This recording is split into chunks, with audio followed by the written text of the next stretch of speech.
Okay, so small intestines, lots of surface area.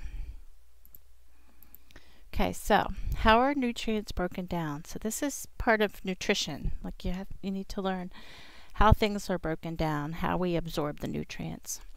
Okay, so there's 3 things on here, and this is on page 177. There's a really nice table. Okay, so if you take a carbohydrate, which is, this looks like a chain of glucose molecules, there's an enzyme that's going to be released from the pancreas, right? Pancreatic amylase. Okay, and amylase breaks down starches. So it's going to break it down, it's going to cut it. Okay, and we're trying to get to a monosaccharide. The monosaccharides, like glucose, are small enough that they can be absorbed through the cells, okay, of the wall of the small intestine and into the blood. Okay, now proteins, it's tricky how they're broken down. Actually,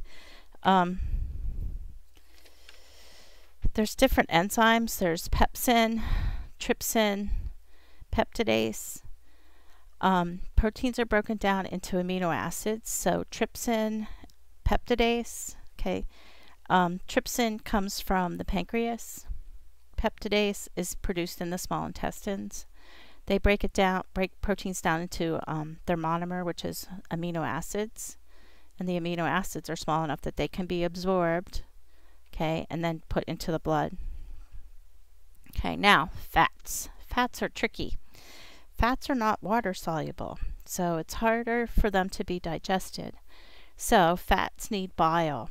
Okay, so in bile, which it's green, comes from the gallbladder, there are things called bile salts. So the bile salts, if you mix bile salts and fat and you kind of mix it up or like squeeze it, put it in a blender, think about, and a really good example of this is like vinegar and oil salad dressing.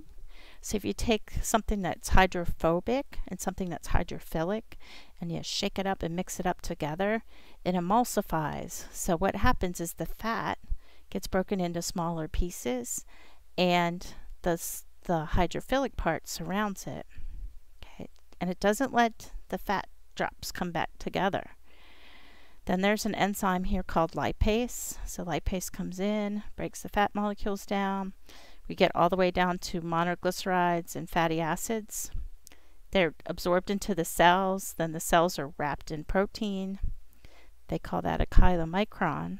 Okay, and then the difference down here is they're too big to go into the blood capillaries, so they go into the lymphatic vessels, the lacteals. And eventually they'll get dumped into the blood. Okay, so just want to point out that all the enzymes end in ASE, okay, except trypsin. Okay, so here's a chart of the major digestive enzymes. Okay, so for the most part it kind of makes sense. Okay, so maltase breaks down maltose, lactase, guess what it breaks down? Lactose. Amylases break down starch. Pepsin, trypsin, peptidase. Okay, nucleic acids also are broken down. Okay, so there's nuclease, nucleosidase that break them down. Okay, now the accessory organs. Okay, so pancreas, this is the pancreas. Okay, and these are the ducts. Okay, there's the liver, and here's the gallbladder. Okay, now the way that they're hooked together are by a series of ducts, and the ducts are, if someone has pancreatic cancer, it can affect the ducts, any of this duct work, and if this gets blocked, bad things start to happen. Okay, so the liver makes bile. It also makes some enzymes. Okay, and the bile is going to drain down these hepatic ducts. Okay, and it drains into this common hepatic duct. This is the cystic duct, which goes to the gallbladder, which your book doesn't make you learn that. Okay, and the gallbladder and this duct come together and they form the common hepatic duct, the common bile duct. Okay, so that's going to bring the bile secretions from the liver down. Okay, and then the pancreas bringing its stuff down. They come together, and there's this little hole, a little papilla, a bump there. They dump into the small intestines. Okay, now the small intestine's actually broken into 3 components. The duodenum is the first one, the jejunum is the second one, and the ileum is the last one. Okay, now this is the organization of the liver. Okay, so the liver has liver cells, and the liver cells are called hepatocytes. So these little liver cells, some of them make bile. Okay, and here's the bile, and the bile dumps out this way. They're also going to clean the blood. Okay, so the blood's going to come in. It comes, well, we'll have to explain this on a better picture. Hold on. Okay, so let's one thing at a time. Okay, so the pancreas. Your book calls it fish-shaped. I think it looks shaped like a leaf, like a long leaf. Okay, it's behind the stomach. Here's what it does. It's really, really important. You can't really live without your pancreas. Okay, so it secretes enzymes in the small intestine. So it secretes trypsin, which breaks down proteins. It secretes lipase, which breaks down fats. So lipase, lipids, okay? And it secretes pancreatic amylase, which is going to break down carbohydrates. Okay, the pancreas also releases bicarbonate. So bicarbonate is going to help neutralize the hydrochloric acid coming from your stomach. It secretes insulin and another hormone called glucagon, and those are going to regulate your blood sugar level. Okay, the liver and the gallbladder. So the liver is really, really, really important. So it's big. Okay, and it has a lot of metabolism going on for it, with it. Okay, so it's got about 100,000 lobules in it. It's really, really big. It lies right under your diaphragm. It's going to break down most drugs and alcohols. So what it does is it's going to take the blood from your digestive tract and it's going to filter it.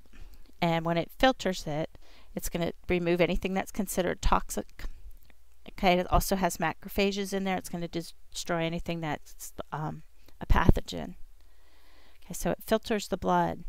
So if you take ibuprofen, it's going to get filtered out. Okay, it doesn't circulate in your bloodstream all day long. It's cleared. Your liver's taking it out.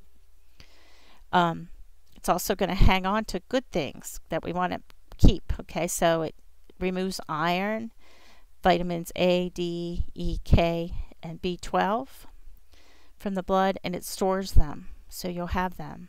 Okay, when I was a little girl, my mom always thought we were anemic and that we needed to eat iron, so we ate cow liver. Okay, so that's the iron.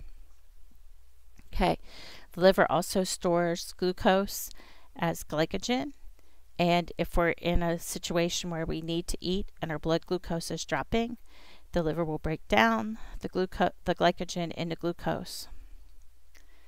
It makes proteins, plasma proteins, so that'll help with our blood pressure. Okay, it makes bile salts. It makes cholesterol, makes bile, and it breaks down hemoglobin. Okay, so it's going to break down that red pigment, the heme, in the hemoglobin. Okay, now, liver disorders. So one big one is hepatitis. Okay, so hepatitis, there's several different kinds of hepatitis. There's hepatitis A, hepatitis B, hepatitis C. A can come from sewage contaminated water. B is sexual contact, blood transfusions. Hepatitis C, infected blood. Hepatitis C is really bad. It can lead to liver cancer. Okay, all of them are bad. Okay, so it causes inflammation. It's a viral infection. It causes inflammation of the liver.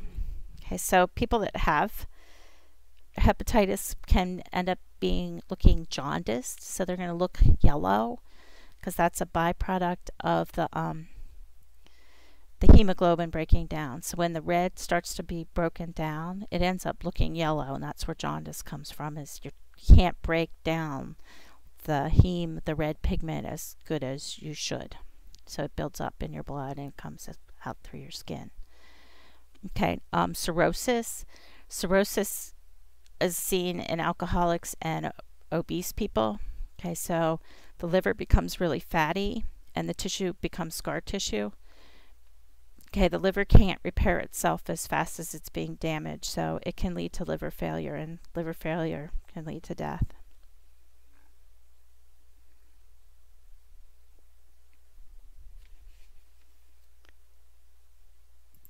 Okay, I'm going to stop it there.